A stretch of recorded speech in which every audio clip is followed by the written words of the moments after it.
So first step, you want to remove your presser foot here, right? So you remove your presser foot, and you remove your plate for your visibility, right? Once you remove that, then first step is you want to put a brand new needle in, right? So remove this screw or loosen the screw, take it down, and when you put your needle in, you want to make sure that this groove, it goes all the way up and down the needle, faces you forward. And this cutout, which is on the backside there, I don't know if you can see that, that curve, that should be towards the back every time, right? Just like that. So front is on the left, back is on the right, okay? So first step when timing is you want to rotate your hand wheel always away from you, and you want to rotate it till it's at the lowest position, right? So where the needle's not moving up or down. Okay, so about right there. At this point, I'll show you in the next video how low that needle should be underneath this plate, right?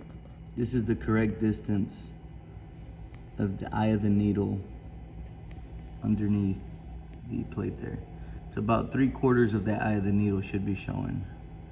You know, you got a little bit of tolerance, a little bit less, a little bit more, it's okay. But that's the first step when adjusting your timing, is you want to make sure that's correct. If it's not, then you'll have to adjust your needle bar. I'll show you in a second how to adjust that needle bar. If you have to adjust the needle bar, you first remove this rubber plug here. So remove it.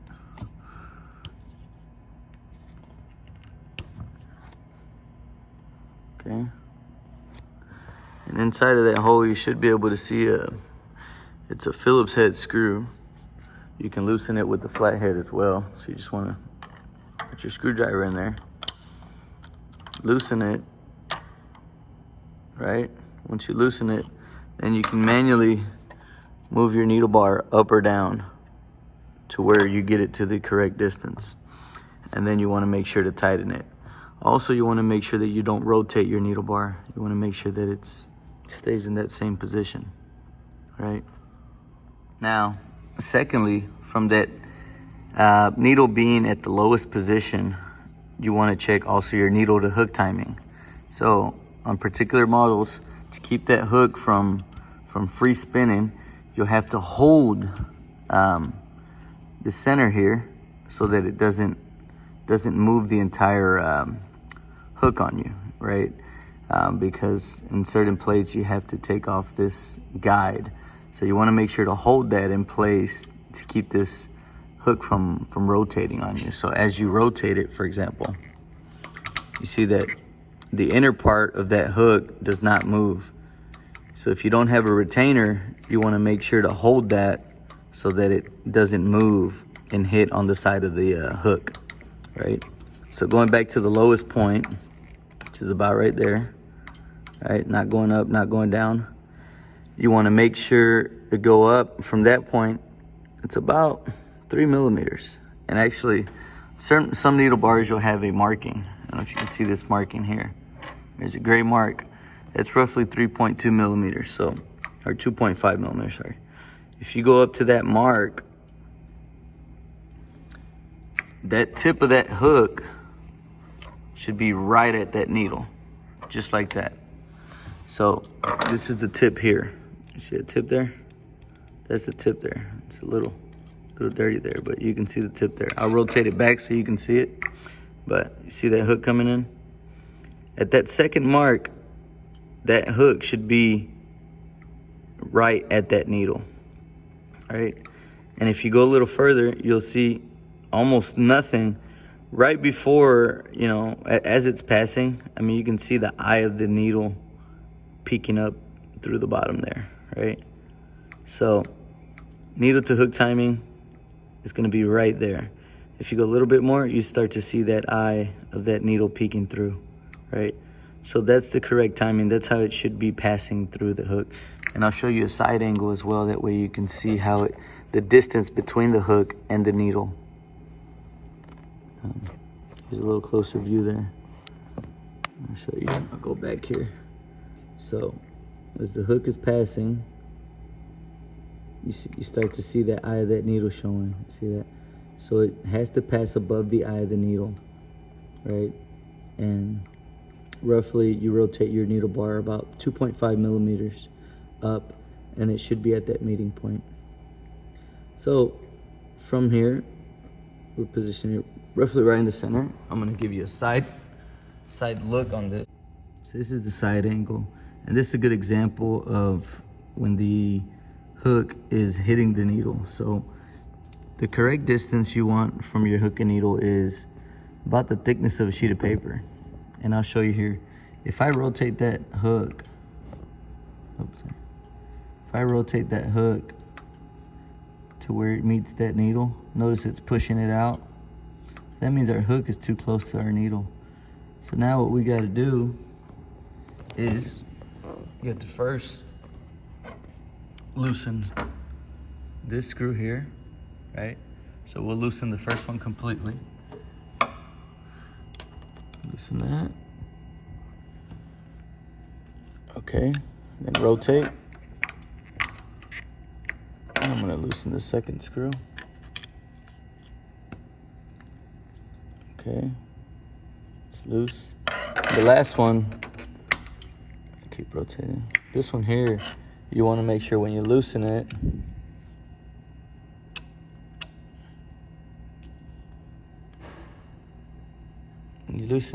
you want to kind of snug it back up just a hair. That way it's not free spinning on you. And since we're not changing the timing necessarily, we're just changing the distance between the hook and the needle, I'm going to bring it back to that needle to hook timing. And notice, you know, since I don't have it completely loose, it's keeping its position. So when I go to my needle to hook timing, which is right there, what I'm going to do is I'm going to tap the hook on the front side, just like that, to push it back just a hair. There it moved. So now, from the side angle, you can see that here.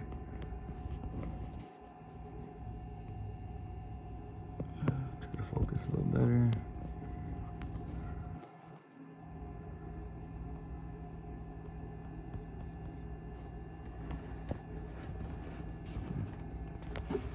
Some more light in here.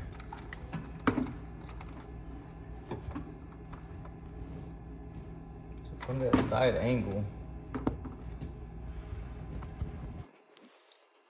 if I rotate my hook now,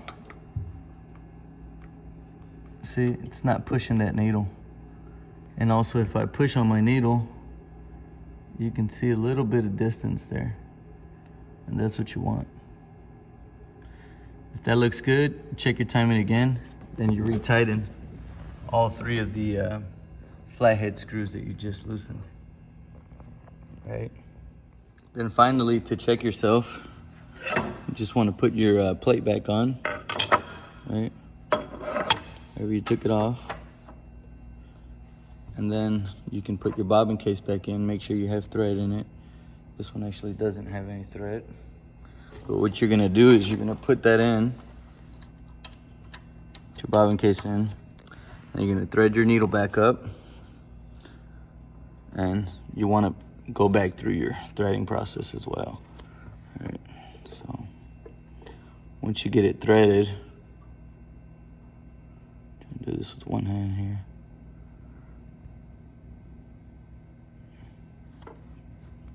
All right.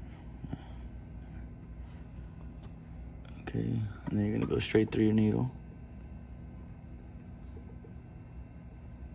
Right, always from front to back.